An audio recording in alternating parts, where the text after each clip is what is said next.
Futures foundation international स्कूलमध्ये ध्वजारोहण उत्साहात। सांगली विश्रामबाग माळी मंगल कार्यालय येथील फ्युचर्स फाउंडेशन इंटरनॅशनल स्कूलमध्ये प्रजासत्ताक दिन मोठ्या उत्साहात साजरा करण्यात आला। या प्रजासत्ताक दिन कार्यक्रमास प्रमुख पाहुणे ॲडव्होकेट सुजाता कुलकर्णी उपस्थित होत्या। तसेच ॲडव्होकेट संजय धर्माधिकारी, डॉक्टर वसंत बुर्ले, ॲडव्होकेट श्रीपाद होमकर इत्यादी मान्यवर उपस्थित होते। कार्यक्रमाचे सूत्रसंचालन व आभार प्रदर्शन प्राचार्या वैशाली मोरे यांनी केले।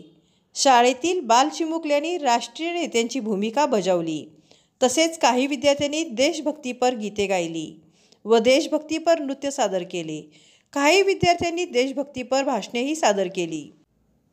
हा सर्व कार्यक्रम सादर करण्यात विद्यार्थ्यांना शिक्षकांचे मार्गदर्शन मिळाले।